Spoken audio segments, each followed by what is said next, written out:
wait for a few people to come in before we get started. Today we are in the book of Genesis, chapter 9, and we are talking about the covenant that God made with Abraham and all living creatures after the flood, and the true meaning of the rainbow.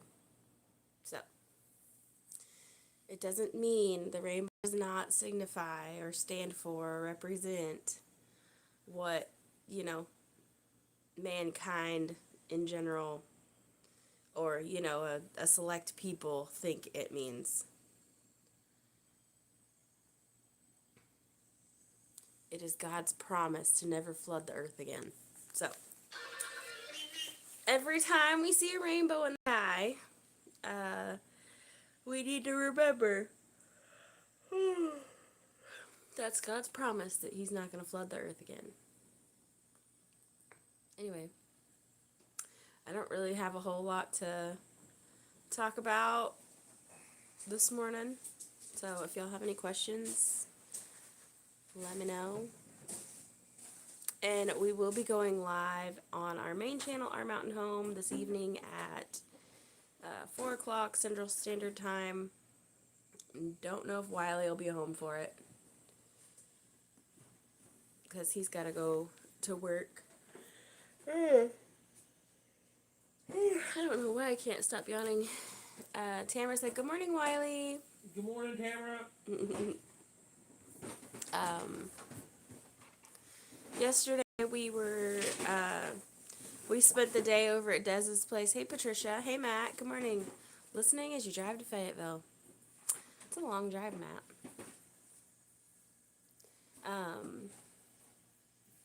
Yeah, so we were at Dez's all day yesterday, pretty much. Helping her with her shed delivery.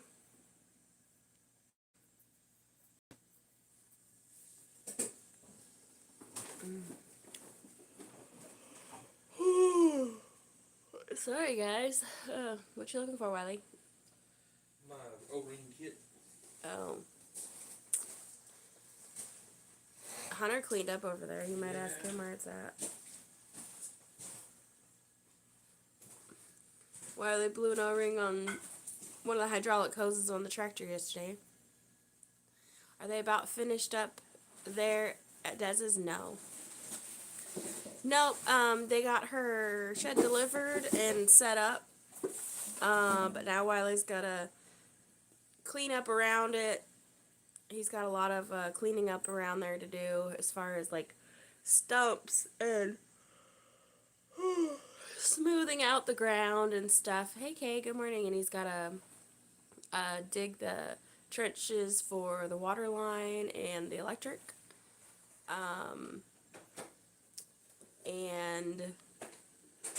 And then, I don't know when. Do you know when they're going to deliver her actual house, Wiley?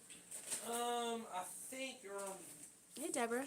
first to the middle of March, something like that. Okay, so then next month, sometime, she'll have her house delivered. They've got her son's house delivered, and now they have the shed to house delivered, and then they're going to deliver her house. So, there's still lots of work for Wiley to do. But be praying for Des. She is a God-fearing woman. She's going to go have surgery, next week? No, in 2 weeks or something like that. I think it's like around the 1st of March. So Okay. just a little after the 1st of March. Beginning of March. And I'm not sure, I haven't had time to check my messages and stuff, but pray for Jody. I got a text message this morning that said that she's home from the hospital. So I don't know details, but pray for Jody, because it sounds like she's been back at the hospital. We've got 13 people in here.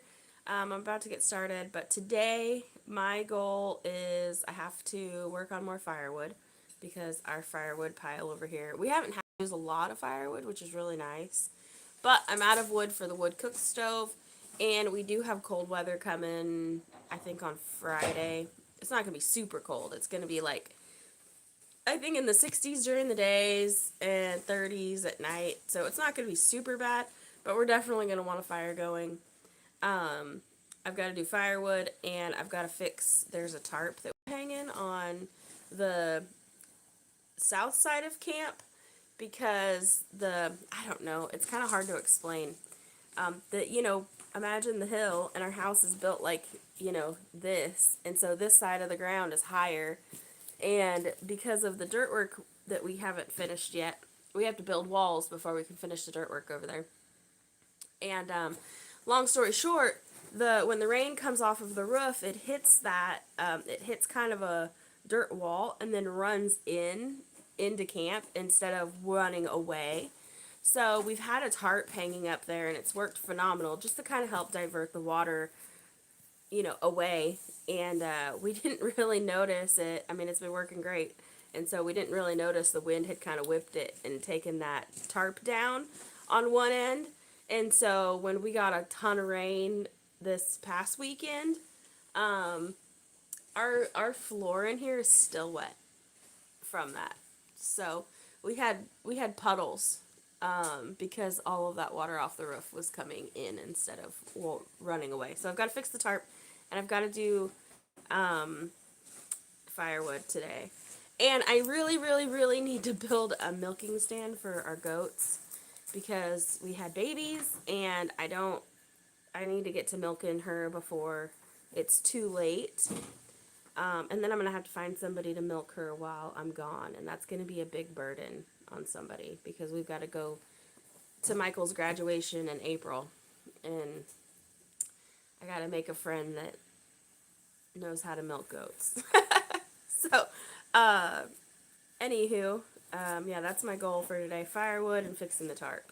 And then, I probably won't have time, but if I have time, I'm going to try to get started on a milking stand. Wiley brought home a bunch of scrap materials. They had a whole bunch of, I don't know, probably 8 or 10 8-foot 2x4s and then some scrap pieces of wood or whatever from delivering Dez's son's house. And instead of disposing of it, Wiley brought it home because they're still good 2x4s. So I'm going to use those. And, but I really need to be building a milking stand. I just don't think I'm going to get to it because I've got my live at 4 o'clock tonight on my main channel. And then I've got church after that. And so maybe tomorrow. Maybe tomorrow. I've had to build a milking stand on my to-do list for several days now. And I haven't gotten to it. So, yeah. Anywho. Let's get started. We've got 14 people in here. I know I've been rambling on for a little while, but just sharing my thoughts with y'all. So today we are in Genesis chapter 9. If you're new here, I'm reading from the New International Version Life Application Study Bible. So I read the actual Bible verses first, and then I read the commentary after that. And today we will be going over character reference of Noah. That's kind of what it looks like if you're new here. If you're in the market for a Bible, I highly recommend a Life Application Study Bible because it literally changed my life. So, yeah. Alright, let's get started. Repopulating the earth. God's covenant with Noah. Then God blessed Noah and his sons, saying to them, "Be fruitful and increase in number and fill the earth. The fear and dread of you will fall on all the beasts of the earth, and on all the birds in the sky, on every creature that moves along the ground, and on all the fish in the sea. They are given into your hands. Everything that lives and moves about will be food for you. Just as I gave you the garden or the green plants, I now give you everything." As Matt had pointed out, apparently mankind was vegetarian before this. So, but you must not eat meat that has its lifeblood still in it. And for your lifeblood, I will surely demand an accounting. I will demand an accounting from every animal and from each human being too. I will demand an accounting for the life of another human being. Whoever sheds human blood, by humans shall their blood be shed. For in the image of God has God made mankind. As for you, be fruitful and increase in number. Multiply on the earth and increase upon it. Then God said to Noah and to his sons with him, I now establish my covenant with you and with your descendants after you, and with every living creature that was with you, the birds, the livestock, and all the wild animals, all those that came out of the ark with you, every living creature on earth. I establish my covenant with you. Never again will all life be destroyed by the waters of the flood. Never again will there be a flood to destroy the earth. And God said, "This is the sign of the covenant I am making between me and you and every living creature with you, a covenant for all generations to come. I have set my rainbow in the clouds, and it will be the sign of the covenant between me and the whole earth. Whenever I bring clouds over the earth and the rainbow appears in the clouds, I will remember my covenant between me and you and all living creatures for every kind. Never again will the waters become a flood to destroy all life.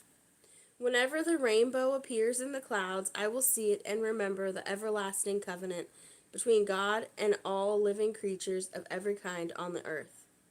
So God said to Noah, "This is the sign of the covenant I have established between me and all life on the earth." The sons of Noah. The sons of Noah who came out of the ark were Shem, Ham, and Japheth. Ham was the father of Canaan. These were the three sons of Noah, and from them came the people who were scattered over the whole earth. Noah, a man of the soil, proceeded to plant a vineyard. When he drank some of its wine, he became drunk and lay uncovered inside his tent. Ham, the father of Canaan, saw his father naked and told his two brothers outside. But Shem and Japheth took a garment and laid it across their shoulders. Then they walked in backward and covered their father's naked body. Their faces were turned the other way so that they would not see their father naked. When Noah awoke from his wine and found out what his youngest son had done to him, he said, "Cursed be Canaan, the lowest of slaves will he be to his brothers." He also said, "Praise be to the Lord, the God of Shem. May Canaan be the slave of Shem. May God extend Japheth's territory, and Japheth live in the tents of Shem, and many Canaan will be the slave of Japheth." After the flood, Noah lived 350 years. Noah lived a total of 950 years, and then he died.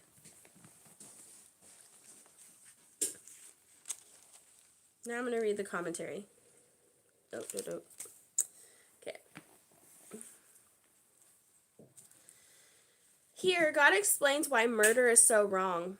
To kill a person is to kill one made in God's image. Because all human beings are made in God's image, all people possess the qualities that distinguish them from animals: morality, reason, creativity, and self-worth.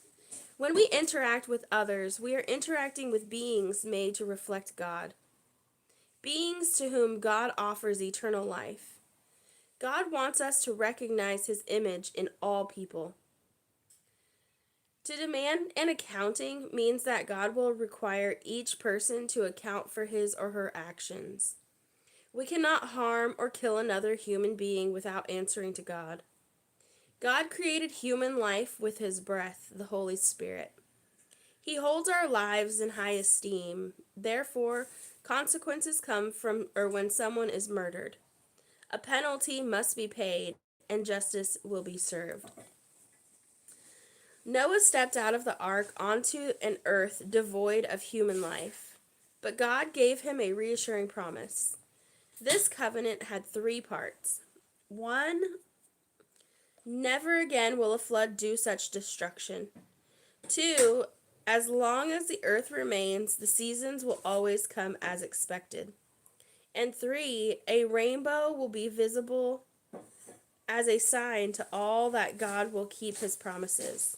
The earth's order and seasons will still... Oh, thank you. Thank you. I love you so much. Riley brought me coffee. Okay, sorry. Let's see. The rainbow will be a visible sign to all that God will keep his promises. The earth's order and seasons are still preserved, and rainbows still remind us of God's faithfulness in his word. Let me ask you guys this, and this might be a question for Matt, but you're driving, so you may not want to respond. But so it's saying that as so long that the covenant between man and God is still there, if we see rainbows and if the seasons still come as expected, right? So, like, is there anything in the book of Revelation? I know I'm getting ahead of ourselves, but is there anything in the book of Revelation that talks about the seasons not coming or not seeing rainbows? Just curious. That's something for y'all to think about for a second. Noah, the great hero of faith, got drunk, a poor example of godliness to his sons. And Ham's mocking attitude revealed a severe lack of respect for his father and for God. Perhaps this story is included to show us that even godly people can sin and that their bad influence affects their families. Although the wicked people had all been killed, the possibility of evil still existed in the hearts of Noah and his family. This verse, and it's talking about 9:25. Um,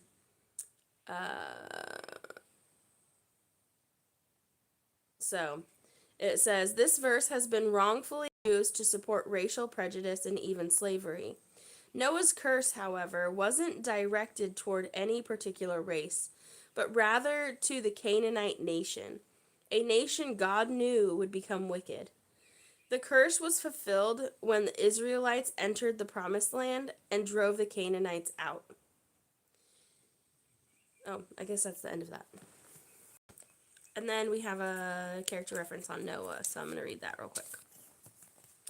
The story of Noah's life involves not one but two great and tragic floods. The world in Noah's day was flooded with evil. The number of those who remembered the one true God had dwindled to one. Only Noah still worshipped God. God's response to the severe situation was a 120-year-long last chance, during which he had Noah build a large, real-life illustration of his message. Nothing like a huge boat on dry land to make a point. For Noah, obedience meant a long-term commitment to a project and preaching that would have been an unpopular message of judgment. Many of us have trouble sticking with a project. I do for sure. Whether or not it is directed by God. It is interesting that the length of Noah's obedience was greater than the lifespan of people today. The only comparable long-term project in our very lives. But perhaps this is the great challenge Noah's life gives us, to live, in accordance to God's grace, an entire lifetime of obedience and gratitude. His strengths and accomplishments from his life. He was the only follower of God left in his generation. He was the second father to the human race. He was a man of patience, consistency, and obedience, and he was the first major shipbuilder. His weaknesses and mistakes: he got drunk and embarrassed himself in front of his sons. Lessons from his life: God is faithful to those who obey him. God does not always protect us from trouble, but he cares for us in spite of trouble. Obedience is a long-term commitment, and we may be faithful, but our sinful nature remains with us. Yep. What'd you guys think?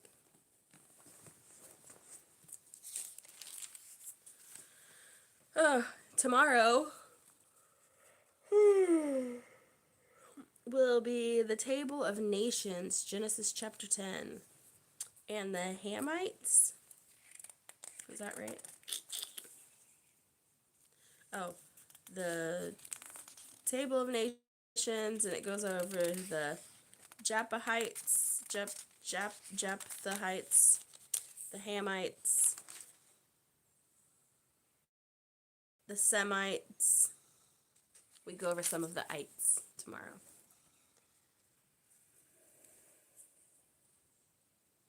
Mm.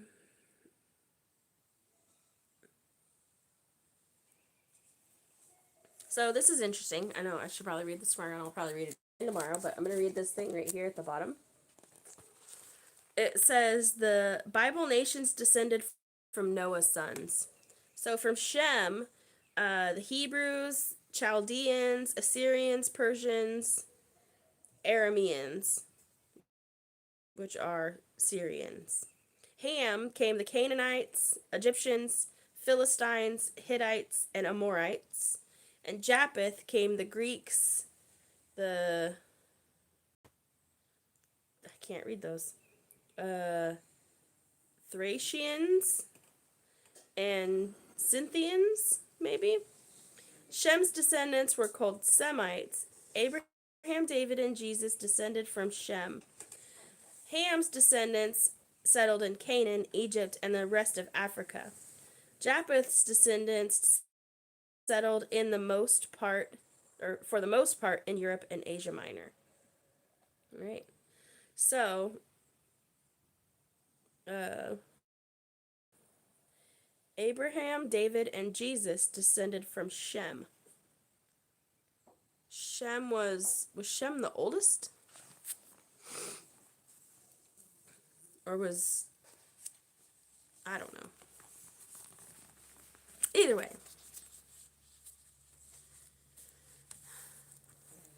Okay. There's that. Now I'm going to go over comments.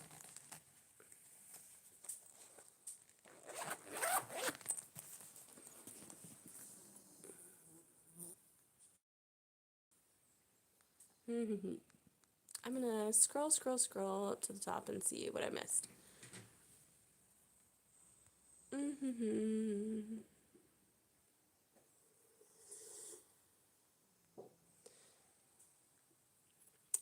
Okay, Matt said, no, I don't know about rainbows and seasons ending. Okay.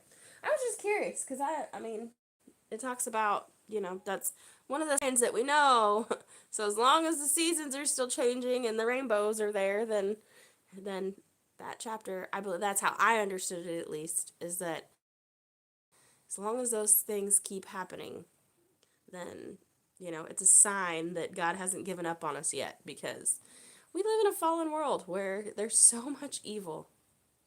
With the weather going on like it is, I'd say we are getting close. It seems that it's raining together, or running together like yesterday. I seen trees budding out, and it's only February. I know, Patricia, one of our apple trees is I think it's trying to grow leaves already. Like the buds on it are big.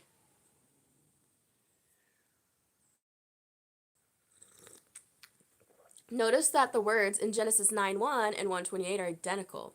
That's one of the signs God is attempting to bring in a new creation through Noah and his family. Oh, that's interesting. Tamara said, your plants look good. Thanks. They're happy. I watered them yesterday, day before yesterday, and I washed all the leaves off so they're nice and shiny. And then yesterday, we let our generator run all day. So I had my grow lights on all day, giving them plenty of sun. So they're happy today.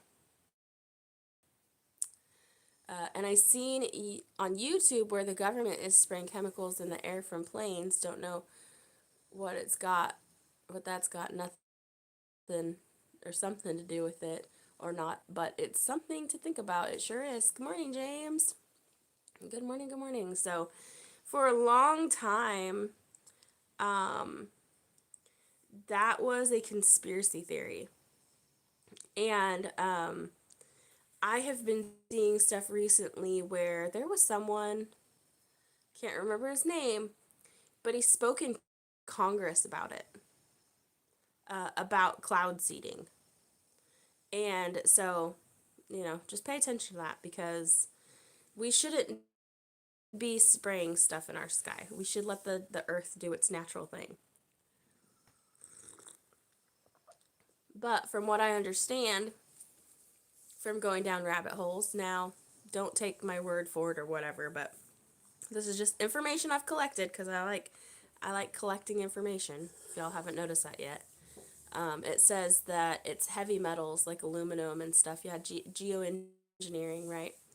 Um, uh, they spray heavy metals in the sky and to basically reflect the sun and keep the earth from heating up. Now, I'm not all that old. I'll be 40 in May, so I'm not all that old, but not according to me. According to my kids, I'm old. But either way, the so I remember hearing back in the 90s and the 2000s, and they're like, if we don't do something, then the earth is gonna, not exist in 10 more years. We're all gonna flood in 10 more years, and this is gonna happen in 10 years if we don't do something about this. So, but if you look at it, I think that the earth has only increased like 1 degree or something over a very, very, very long time. I'm not talking about my lifespan, but it's only increased like 1 degree. And do you know how many years, Wiley? What? How many years it's been, and the earth has only increased like 1 degree? I don't remember. I don't remember, but it's been like thousands or something. It's been a very long time. Um, Barium and aluminum, yeah. We've all been watching the family's videos, and I was watching one, and it looked like a grid. Yeah, yeah, mm-hmm. There's actually, oh, dang it. I wish I could, I need to take better notes, because I feel stupid saying, oh, well, I saw this somewhere, and then not having information to back it up. But, there was a person who could show a map of where all of the, where the majority of that stuff was happening. And how when you see that in the sky, guaranteed within a day or two, you're going to get some rain or storms or something. And there's even theories about the whole flood in the Carolinas, like from that hurricane that came in. Remember, it came in, and then it was supposed to like go back out into the ocean, but instead it like made a major turn and went up into the Carolinas, and then yeah, everybody got flooded, and it killed a lot of people. And there's still people in the mountains over there that don't have homes. um, Put the letters together and then think biblically. But all right. Well, what's oh, I gotcha. I gotcha. Those are those like the abbreviations for those elements, James? Is that what you're talking about? The rainbow is a sign God won't destroy the earth with a flood. 2 Peter 3:5 says God will use fire to destroy this earth, and Jesus will bring in the new creation when he returns. Yep. Yep. I don't know that I've read through, I don't think I've read through the book of Peter. Other than like on my 365-day reading plan, but then it just skips so much. So we'll get there. We'll get there. But thank you for making those connections for us. So, I go down all kinds of rabbit holes. I've been a bit of a conspiracy theorist for, I don't know, probably about 10 years. So, I don't I just like collecting information. Yeah, the periodic table of elements. Yeah. That's interesting. Either way, I think that the whole like climate change thing is just a hoax for control. Because if the earth hasn't okay, well, here's another theory. If it was really true that in 10 years, oh hey, I think it's Lindsay's birthday today from uh Drew's channel. His girlfriend Lindsay just got a notification. Anyway, that's off track. But anyway, if it were really true that in 10 years that the ice caps were going to melt and we'd be flooded and all of that stuff, right? Um then why are banks still loaning money to resorts and stuff that have oceanfront property?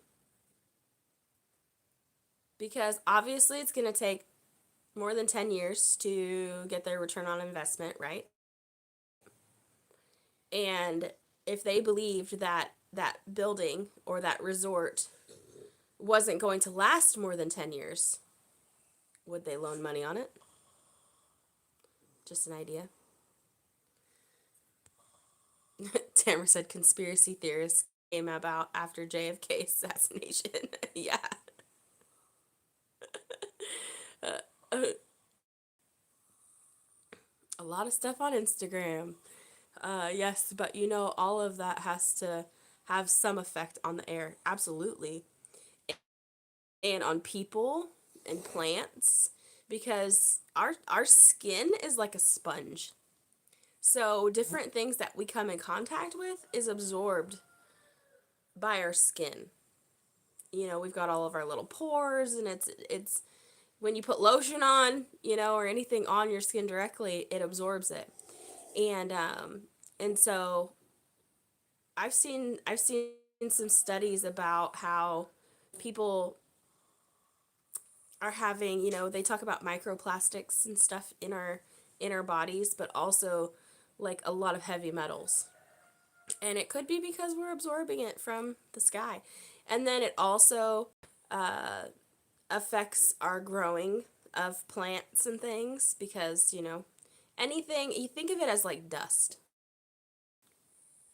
Anything it can touch, it will touch, right? So, I don't know. That's at least my 2 cents on that. Um, but yeah, so I was a bit of a conspiracy theorist before, and then COVID happened, and then I became a full-blown conspiracy theorist. So, and it's funny because there's so many things that uh people believed that over the last, like, just since I've been paying attention, have come true. And there's jokes online about how conspiracy theorists are going to have to come up with new conspiracies because everything's coming true. So, but again, about the geoengineering and the cloud seeding and stuff, the guy who testified in Congress was saying that they've had this technology since, I think, the 70s, and there is zero regulation. Up until just recently, like last year, it was being flat out denied that it was even possible. And this guy said that this technology has been around for decades and that there's nobody, people are getting hurt. Last year we saw floods where it doesn't flood. Like Texas. Texas had a big flood and people died. And then South Carolina or North Carolina, wherever it was, one of the Carolinas, I can never remember which is which. I can on a map, but like when things happen, and I think about it, it just becomes one. Um, uh, James, I hadn't heard that. I hadn't heard that. Huh. Yep. That happened like when was JFK assassinated? I don't even know. That was either before I was born or when I was really young. So I don't exactly, I haven't really gone down that rabbit hole a lot. So all the spraying could stop the rainbows and growing seasons. Yeah, it could. It could. Yep. 1950? Is that when JFK was assassinated? That was way before I was born. But anyway. So yeah, we can talk about conspiracy theories all day. And that's why I started the live on this channel on Mondays, 1960. Okay. Still way before I was born. I don't need my parents, well, one of my parents was born in 1960. The other one was born in 1961. Jackie reached back to grab it. 1962. Huh. 1963. Hey, Jeanne, how are you?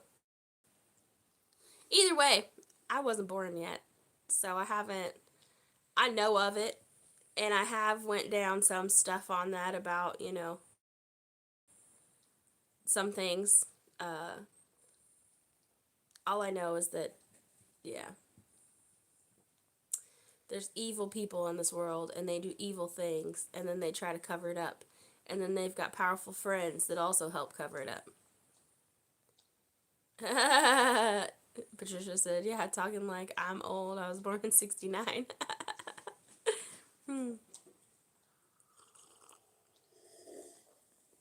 So, yeah. Um, but, there's theories that they use geoengineering to redirect that hurricane. I don't know. I'm just saying theories, right? Um, I don't like to make assumptions until I have all the information. And I don't know that I'll ever find all the information, so I just collect it. And, but that shouldn't have happened. And the flood in Texas shouldn't have happened. And I want to say there was a flood somewhere else. They said like 100-year flood, right? I can't remember where it was. They cannot hide now. It's all out there. Everything that is hidden shall be revealed. Amen, Tamra. And then while we're on the subject of it, the Bible, and I don't know all the details on it either, but the Bible talks about the Euphrates River drying up. And I believe the Euphrates River is in Egypt or definitely in the Middle East somewhere. Um, and I've been seeing pictures of, what it used to look like, where it was big and wide, and you could tell there's lots of water in it, and now it's like little streams running through. Hey, McKevin. There are too many rabbit holes to go down. I let others take the dive and read what they report. Yeah. Yeah, McKevin, some of the rabbit holes I explore myself, and others I just collect information that other people tell me about. So, but you can't believe what everybody says. Same with me, because I haven't done all the research myself, and I'm not, I don't take everything I say as like set in stone either, because I'm relying on the information from other people. So,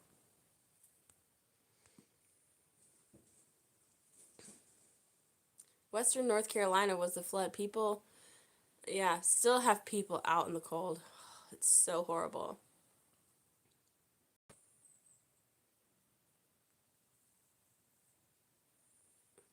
Well, guys, hey, Jen, you're coming in at the end of it.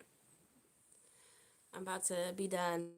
I've got to make something to eat and then go get started on firewood. Actually, I got to have Wiley, or Hunter work on the log splitter because I think rain got in the carburetor.